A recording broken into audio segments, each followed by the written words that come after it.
Guillaume le Conquérant. Je suis duc de Normandie et je règne sur un grand territoire qui s'étend du Mont Saint-Michel à la baie de Somme.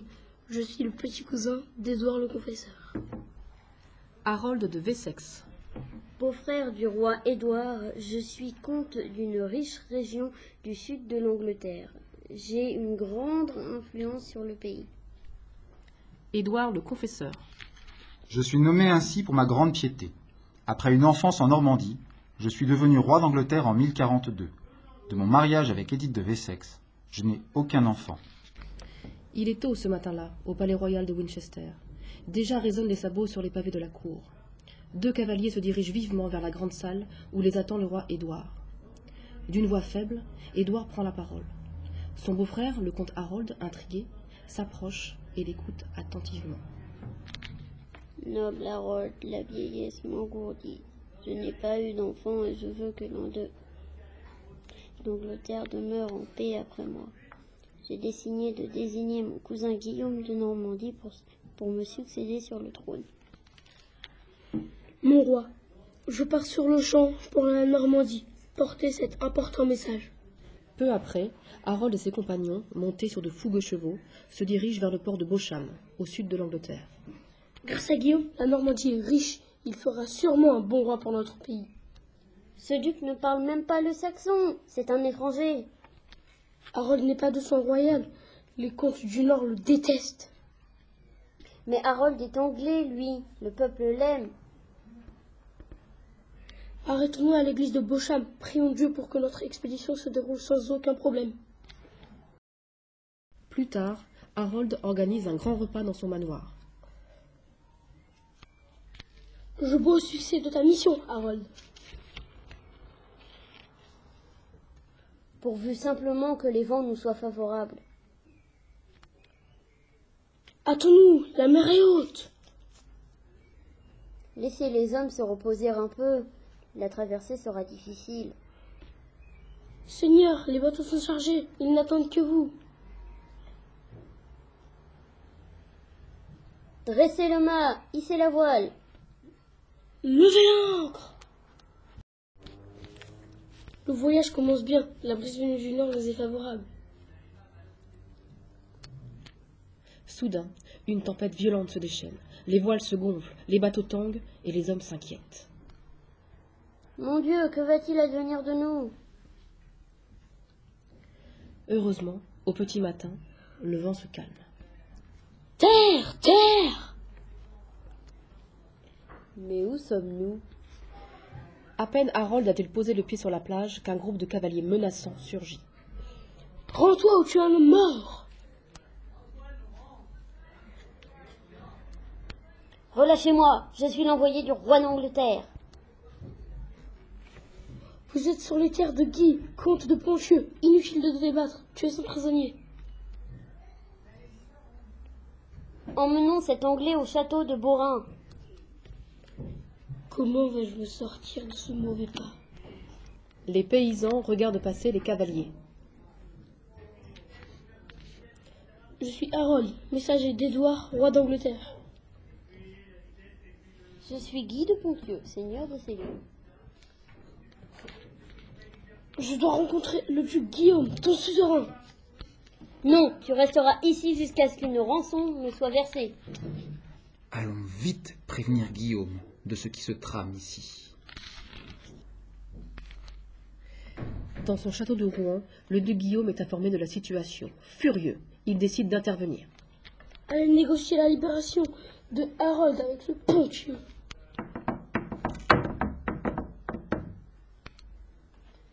Faites vite! Les négociations sont âpres.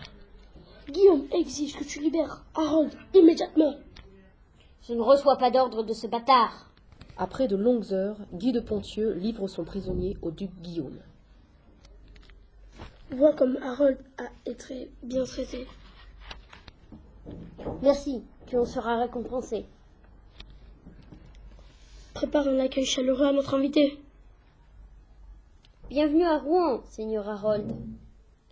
Le message d'Édouard réjouit le duc Guillaume. C'est une excellente nouvelle. Je dois guerroyer en Bretagne. Accompagne-moi. Avant le départ, Elfgiva, une des filles de Guillaume, est promise en mariage à Harold. Cette claque te rappellera la décision de ton père. Allons donner une leçon à ce Conan, duc de Bretagne. À la frontière de la Normandie, l'abbaye du Mont-Saint-Michel regarde passer l'expédition. Attention au sable mouvant. Malgré les avertissements, les hommes s'enlisent dans la vase. Heureusement, Harold sauve 2 soldats, un Anglais et un Normand. Tenez bon!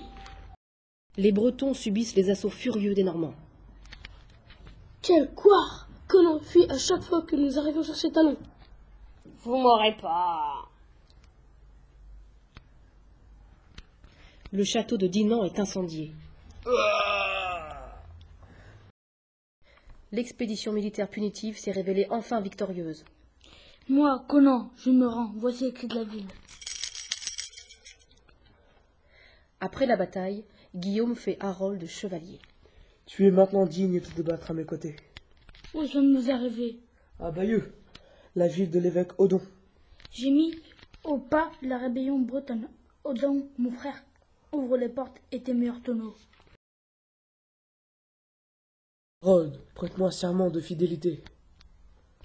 Je jure sur ce reliquaire que je t'aiderai à devenir roi d'Angleterre. Et sur celui-là, je jure que je n'en ferai rien.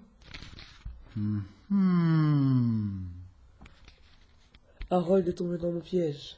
Il est obligé de me servir. Nous verrons bien son attitude à la mort d'Édouard. Harold, ayant rempli sa mission, rentre en Angleterre.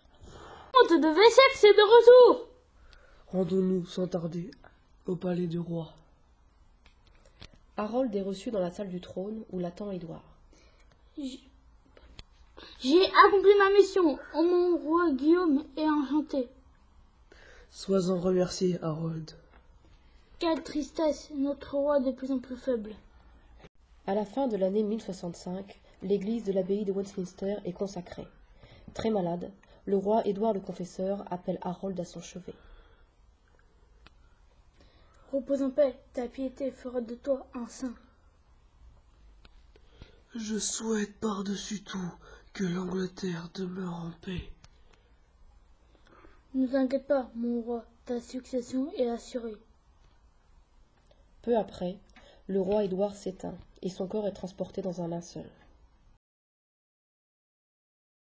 Sous la protection divine, une procession funèbre emmène le corps d'Édouard à l'abbaye de Westminster pour y être inhumé. Chantons les louanges de notre saint roi. Après la cérémonie, les seigneurs saxons se regroupent autour d'Harold.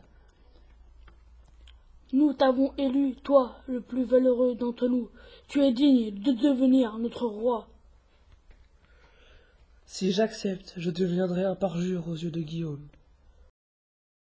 Harold accepte pourtant de monter sur le trône. La cérémonie se déroule le 6 janvier 1066. Par cette couronne, ce sceptre et ce globe, je te sacre roi. Vive Harold! Hurrah! Je suis sûr qu'il fera un excellent chef. Quelque temps plus tard, une comète traverse le ciel de l'Angleterre. Cette comète annonce-t-elle un événement important? J'ai fait un rêve inquiétant. Une multitude de bateaux envahissaient la mer.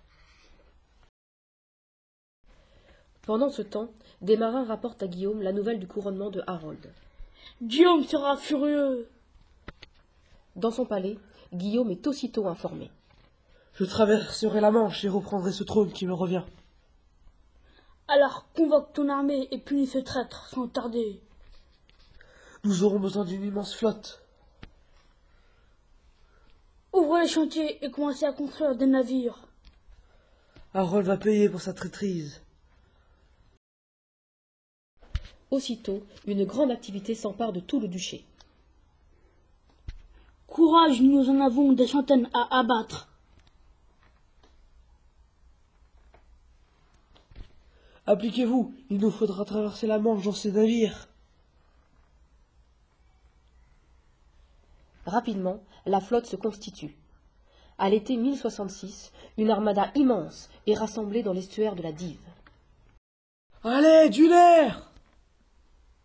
Tant d'armure pour tant d'hommes, nous partons bien à la guerre. Sous le soleil de juillet, le chargement des navires commence.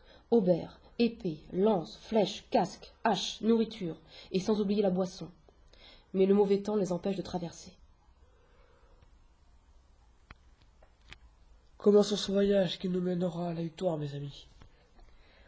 En septembre, l'armada navigue vers la baie de Somme, plus proche des côtes anglaises. Après une longue attente, le vent étant favorable, la flotte s'élance enfin vers l'Angleterre.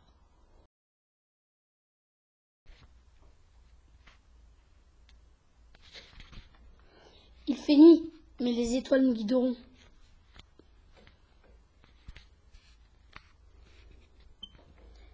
Ne perdons pas de vue la lanterne en haut du mât du bateau de Guillaume. Reverrai-je mon pays? L'Angleterre est riche et Guillaume nous a promis des terres. Au petit matin, l'armée normande débarque sur la plage de Pevensey. Prenez bien soin des chevaux. Aidez-moi à démater et poussons les coqs sur la plage. Allons immédiatement nous assurer que les troupes ennemies ne campent pas dans les environs. L'armée est affamée. Il faut très rapidement trouver de quoi manger. Aux alentours de Hastings, les Normands réquisitionnent bétail et victuailles chez les villageois. Écarte-toi, tes bêtes sont à nous désormais. Nous allons enfin pouvoir nourrir les hommes. Le repas est servi. C'est un vrai travail de nourrir ces milliers d'hommes. Faites passer les poulets. Le bouclier comme plateau, repas, c'est pratique. Ne perdons pas de temps. Harold ne tardera pas à revenir de York où il vient de repousser les Norvégiens. Mon Dieu, bénissez ce repas. Guillaume, mon frère, il ne faut pas tarder. Tu as raison, Robert. Mangeons et levons le camp au plus tôt. Guillaume et ses deux frères, Odon et Robert, discutent du plan de bataille. Guillaume, devons-nous attendre ou aller au devant de Harold? Entraînons d'abord les hommes et construisons des retranchements. J'ai hâte de me battre enfin contre ces maudits Saxons. Une intense activité règne dans le camp des Normands. Frappez plus fort. Des pelles de combat, on aura tout vu. Ne perdez pas de temps. Ce château sera notre unique rempart en cas de défaite. Le duc se tient au courant des faits et gestes de Harold. Alors, espion, as-tu des nouvelles du félon? Harold impose à son armée un rite infernal pour nous affronter après sa victoire contre Harald, le roi de Norvège. Sale Normand, j'espère que Harold vous exterminera jusqu'au dernier. Monseigneur, 7000 Anglais se sont retranchés sur une colline à 2 pas d'ici. Rends bas de combat!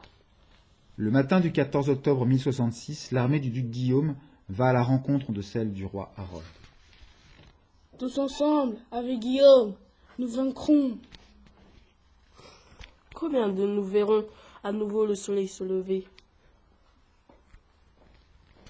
Dis-moi, Vital, sais-tu où est l'armée d'Harald? Ils se sont regroupés au sommet de cette colline. Allons-y! De chaque côté de la grande colline, les éclaireurs saxons et normands s'observent. Ils arrivent! Noble roi Harold, les Normands sont aussi nombreux que nous. Nous chasserons ce duc prétentieux. Nous avons bien vaincu le viking d'Harald à la dent dure. Vive Guillaume! Vive notre futur roi! La cavalerie normande s'élance à l'assaut des lignes anglaises. Pas de quartier! Dex, aïe! Resserrez les rangs! Les fantassins anglais résistent avec bravoure à l'attaque normande. Les premiers morts parsèment la plaine. La lourde hache que les Anglais font tournoyer à deux mains brise les assauts normands. Rentrez chez vous, chiens de Normands! Levez les lances!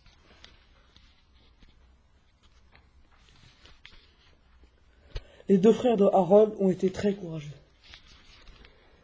La bataille fait rage. Les Normands s'élancent sans relâche à l'assaut de la colline âprement défendue. Les cadavres de soldats et de chevaux recouvrent le sol. Ne cédons pas un pouce de terrain aux envahisseurs! Soudain, une terrible rumeur glace le sang des troupes. Guillaume serait mort. Ne partez pas! Continuez de vous battre! Voyez, je ne suis pas mort, courage et suivez-moi! Oui, le duc est là! Il nous emmènera à la victoire! Ragaillardi, la cavalerie normande harcèle sans répit l'infanterie saxonne soutenue par les archers. La défense anglaise commence à faiblir. L'Angleterre appartiendra bientôt à Guillaume! La bataille n'est même pas terminée, que déjà les armes et les vêtements des morts sont volés par les pillards.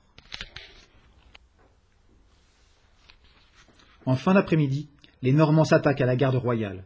C'est alors que Harold est atteint d'une flèche dans l'œil. Oh!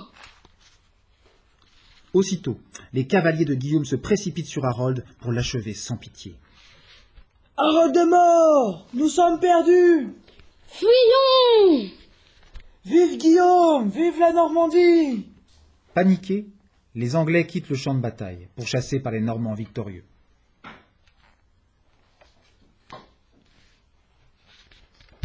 Fuyons avant qu'ils nous massacrent tous! Oui, fuyons!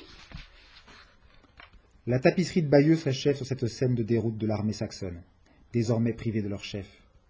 Les Normands et leurs alliés sont les grands vainqueurs de la bataille d'Hastings.